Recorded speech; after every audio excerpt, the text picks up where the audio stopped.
Okay, in this lesson, we're basically going to be doing the same thing we did, except now I'm going to ask you to plot 5 points. Okay, so let's go ahead and read this and I'll explain what's happening here. To graph the parabolic shape of any quadratic function based on transformations on the parent function, use the vertex and the steepness. Okay, examine how the function f of x, which is x squared, grows. Unlike linear functions, which have a constant rate of change, the slope of a parabola is changing as it moves away from the axis of symmetry.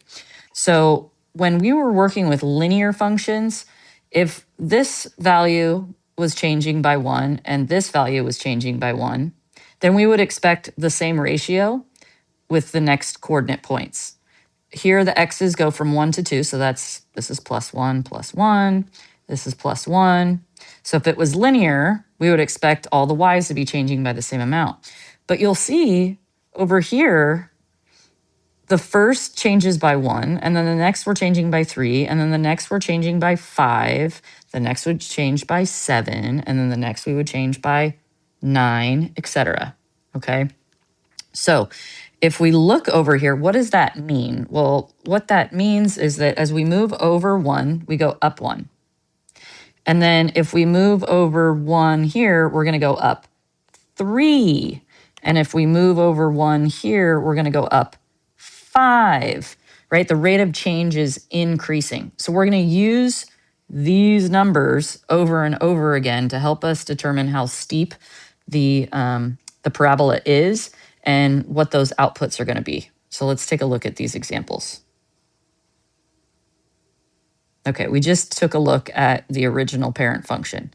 As we move over 1, right, we're going up 1. As we're going over 1, we're going up 3. As we're going over 1, we're going up 5. Now, here we have this equation, 2x squared minus 1. The value of a is 2. So instead of going up by, use a different highlighter here, 1, 3, and 5, those numbers are going to be multiplied by that 2. So we're going to go up 2, up 6, up 10. So let's take a look at this graph. So as I move over 1, I'm going to go up by 2. If I move over 1, instead of going up by 3, we're going to go up by 6. The next point, as we move over 1, instead of going up by 5, we would go up by 10. Okay, so that a value is changing our rate of change. Now here we have a is 1/2. So I think you can probably guess what's going to happen here. Instead of going up by 1, we're going to go up by 1/2. Instead of going up by 3, we're going to go up by 3/2. Instead of going up by 5, we're going to go up by 5/2. All right, take a look at that drawing. As we move over 1, we're only going up 1/2. As we move over 1 more, we're going up by 3.5, which is 1.5. If we move over 1 here, we're going up 5/2, which is 2.5. Okay, that's why you get a wider shape when the a value is a fraction. And here, this is why you get a skinnier shape when the a value is more than 1. Okay, because it's growing at a faster rate. So let's take a look at some examples. Okay, so this first one here, my vertex, right? Well, we have 3 times x minus 0 squared minus 4. So my vertex is at 0, negative 4. I'm going to go ahead and plot that. Now my vertical stretch shrink factor is 3. I know that my graph is opening up because it's positive. Okay. Now remember, normally we would go up 1, 3, 5. But instead, we're going to go up 3 and 9. Okay, this is going to be a pretty big graph here. We're definitely not going to be able to fit up 15. So let's see here. From my vertex, as I move over 1, I'm going to go up 3. And we do the same thing on both sides of the vertex. Okay, the next one, as I move over 1, instead of going up 3, I'm going to go up 9. Over 1, up 9. Over 1, up 9. Look at that. Now that is a very skinny, stretched graph. Okay, we'll do one more together and then you are going to try it on your own. Okay, so my vertex here is at -4, -6. Go ahead and plot that. Okay, my stretch shrink factor is 1/2. Now, I normally go up 1, 3, and 5, but I'm going to multiply these values by 1/2. So I get 1/2, I get 3/2, and I get 5/2. Okay, now you got to think of those kind of in terms of decimals, I think, when you're graphing. So as I move over 1, I'm only going up 1/2. And then as I move over 1 more, I'm going up 1.5. So going up 1.5 would put me right here. Let me zoom in here so you can really see that. Okay, as I move over 1, I went up 1/2. As I move over 1 more, I went up 1.5. Okay, so that's how you get that there. And then you're just going to connect those with a nice smooth curve. Go ahead and zoom out. And we get that nice smooth curve. I forgot to remind you that this was going to open up because the A was positive. Okay, so we have these. Now, please make note of both of these. We have a negative and a negative.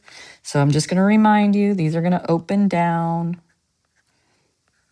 So please pause here, try it, and check back with me. I'm sorry my graphs are so ugly, but they are correct. Okay, so especially number 4, you can really see how a fractional A value that's less than 1 will really shrink that graph, make it super wide.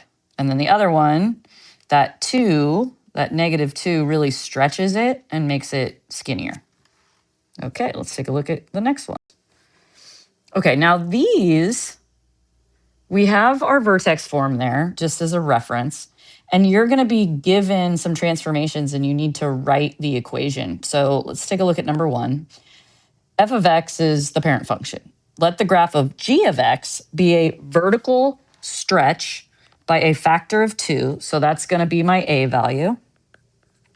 And a reflection in the x-axis. When you reflect over the x-axis, that means it's negative. Followed by a translation 3 units down. So that means my k value is going to be a -3. So I'm going to write a rule for g of x. So I'm going to have -2.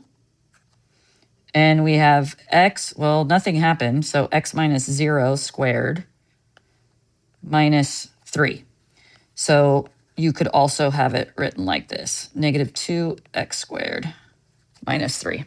Okay, either one of those answers will work. Let's take a look at the next one.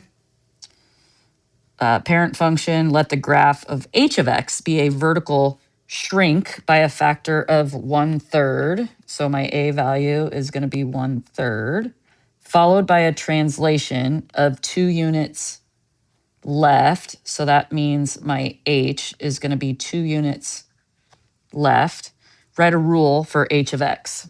Okay, so we have h of x is equal to 1/3 times, we're going to go x minus a -2. So it becomes a +2. Remember that. And there is no k. So we're going to go +0. So of course, if we wanted to write that without the zeros, we have 1/3 x plus 2 squared and leave it as that. Okay. Now, this one's a little tricky. Okay. F of x is x squared minus 5. All right. I'm going to sketch this. So what it's going to look like is a graph that's down here. Okay. At 0, -5. Let the graph of g of x be a translation 3 units right. That's going to affect my h. And 2 units up. That's going to be this, followed by a reflection in the x-axis. So that makes the a value negative. Boy. Okay, so let's take the original drawing of f of x. What's happening? 3 right. 1, 2, 3. 3 right and 2 up. So my new vertex is going to be 3 right. So we're going to have a 3, and 2 up is going to be at -3. Does that make sense? So we had 0, -5. We're going 3 right and 2 up. So I have 0, 3, or excuse me, 0 plus 3, and then I have -5 plus 2. So there's my new vertex. Okay, and the only other thing that was happening was the a value was being turned negative. So g of x is going to be negative, and we're going to have x minus 3 squared, okay, minus 3. Okay, so we have the vertex values, the new vertex values, and we have that negative. So g of x is equal to negative x minus 3 squared minus 3. Okay, really had to start with a sketch there because f of x was not your normal parent function. It was x squared minus 5. So let's take a look at this one. Again, we're going to give ourselves a little sketch. So the only thing that's happening here is we're moving it right. So this vertex is at 3, 0.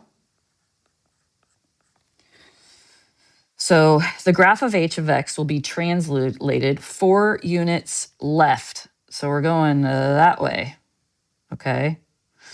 And then we're going to go, right, 4 units left. And then we're going to go 1 unit up. So we're going that way, 1 unit up, okay, plus 1.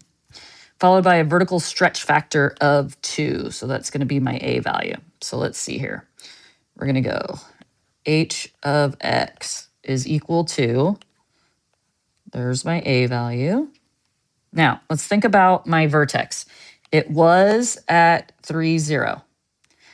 I went 4 left and 1 up. So this is now going to be -1. 1 is my new vertex. So we're going to go x minus a -1, which is a +1. Sorry, that should be in blue if I'm being consistent, squared. And my k value is +1. Okay, so we have h of x, 2x plus 1 squared plus 1. So the overall theme here is you need to know what the vertex was, and then you're translating it, okay, by however you're translating it, left, right, up, down, and you find the new vertex, okay? And that is that.